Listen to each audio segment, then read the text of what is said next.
जब भी passive income की बात आती है तो हमारा ध्यान अक्सर सीधा रेजिडेंशियल प्रॉपर्टी या फिर कमर्शियल दुकानों पर जाता है ना।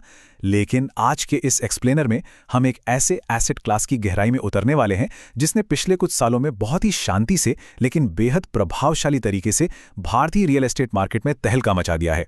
हम बात कर रहे हैं इंडस्ट्रियल वेयरहाउसिंग की, जो आज के समय में पैसिव इनकम और कैपिटल ग्रोथ के लिए सबसे ताकतवर इंजनों में से एक बन चुका है। अब ये मौका कितना बड़ा है, जरा इन आंकड़ों पर गौर करिए। दुनिया भर में प्रति व्यक्ति वेयरहाउसिंग स्पेस का डेटा हैरान करने वाला है। अमेरिका में 45 वर्ग फुट है, चीन में लगभग 10 वर्ग फुट है और भारत में ये 2 वर्ग फुट से भी कम है। ये जो इतना बड़ा गैप है ना, यही सबसे बड़ा सबूत है कि भारतीय बाजार में इस सेक्टर के बढ़ने की अभी कितनी विशाल गुंजाइश बाकी है। चलिए सबसे पहले बात करते हैं हमारे पहले सेक्शन की, द वेयरहाउसिंग डिमांड गैप। असल प्रॉब्लम डिमांड की नहीं है बल्कि सिस्टम की है। पूरी दुनिया में किसी भी प्रोडक्ट की लॉजिस्टिक कॉस्ट औसतन 7 से 8% होती है, लेकिन भारत में ये लागत 12% तक पहुंच जाती है।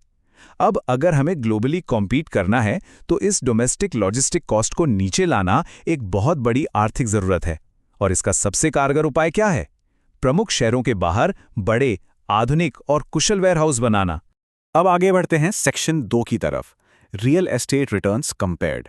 अगर आप एक शानदार पैसिव इनकम ढूंढ रहे हैं तो पारंपरिक रियल एस्टेट अब उतना आकर्षक नहीं रहा।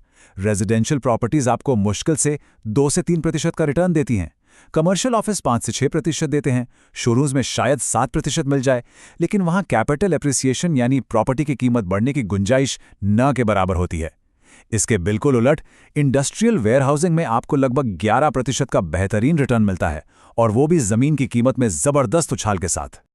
और यहीं से शुरू होता है हमारा तीसरा section, the double compounding engine. अब एक बहुत ही प्रैक्टिकल सवाल उठता है। मान लीजिए आपका बजट 1.5 से 2 करोड़ रुपए है, तो एक स्टैंडर्ड ग्रेड ए वेयरहाउस लगाने का गणित असल में कैसे काम करता है? इसका कैश फ्लो कैसा दिखेगा? चलिए इसे डिकोड करते हैं।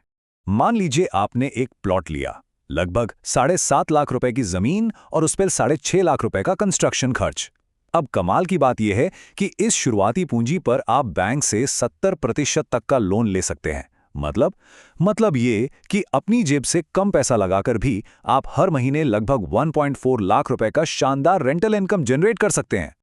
और इस पूरे गेम का जो मास्टर स्ट्रोक है उसे कहते हैं डबल कंपाउंडिंग। सिर्फ यही नहीं कि आपकी जमीन की कीमत हर साल लगभग 10% बढ़ रही है, बल्कि हर 3 साल में आपका किराया भी 15% बढ़ जाता है।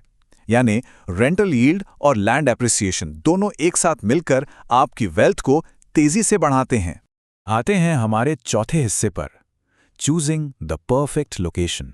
देखिए, ये सारे शानदार रिटर्न्स तभी मिलेंगे जब आप लोकेशन सही चुनेंगे। यहां 3 रूल्स बिल्कुल फिक्स हैं। पहला, जगह शहर के टोल लिमिट से बाहर होनी चाहिए। दूसरा, किसी बड़े एयरपोर्ट से बस 1 घंटे की ड्राइव पर हो। और तीसरा, उन पुरानी और भीड़-भाड़ वाली इंडस्ट्रियल जगहों से एकदम दूर। ये टोल के बाहर और एयरपोर्ट के पास वाला जो दायरा है ना, यही सबसे बेहतरीन जगह होती है अच्छे किराएदारों और लैंड एप्रिसिएशन के लिए। लोकेशन चुनना बिल्कुल शेयर बाजार की तरह है। मुंबई या दिल्ली जैसे शहर लार्ज कैप स्टॉक्स की तरह हैं। स्टेबल हैं लेकिन बहुत महंगे हैं। पुणे या चेन्नई मिड कैप हैं, जहां एंट्री के लिए ही 10 करोड़ से ऊपर चाहिए। लेकिन असली ग्रोथ कहां है? वो है टियर 2 के स्मॉल कैप शहरों में, जैसे कोलकाता या पटना। यहां डिमांड बहुत ज्यादा है और शुरुआती इन्वेस्टर्स के लिए मुनाफे की गुंजाइश सबसे बड़ी है। हमारा 5वां सेक्शन है, व्हाट टॉप टेनेंट्स वांट। आखिर किराएदार चाहते क्या हैं? वो 20 फुट वाले पुराने गोदामों का वक्त अब जा चुका है। आज के बड़े प्लेयर्स को सिर्फ ग्रेड ए वेयरहाउस चाहिए, मतलब एक ऐसी आधुनिक जगह जिसकी ऊंचाई 40 फुट हो।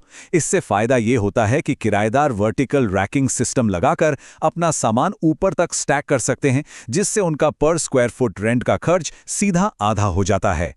अब इस नंबर को अच्छे से याद कर लीजिए, 20 रुपए प्रति वर्ग फुट। पूरे इंडिया में टॉप लॉजिस्टिक किराएदारों के दिमाग में यही नंबर सबसे बड़ी लिमिट है। इसका सीधा सा मतलब यह है कि एक इन्वेस्टर के तौर पर आपको जमीन और कंस्ट्रक्शन का खर्च इतने स्मार्ट तरीके से प्लान करना है कि आप इस 20 रुपए के लिमिट में भी तगड़ा प्रॉफिट निकाल सकें। और ये टॉप टेनेंट्स होते कौन हैं? ये हैं अमेज़ॉन या फ्लिपकार्ट जैसी ई-कॉमर्स के दिग्गज कंपनियां, बड़े रिटेलर्स या फिर थर्ड पार्टी लॉजिस्टिक और रीजनल एक्सपर्ट कंपनियां। एक बार अगर आपने इनके साथ डील क्रैक कर ली तो समझिए 9 से 30 साल तक का लंबा एग्रीमेंट पक्का। ये आपको एक ऐसी स्टेबल पैसिव इनकम देता है जिसकी आप पूरी तरह से भविष्यवाणी कर सकते हैं। और अंत में हमारा छठा section, risks and future growth.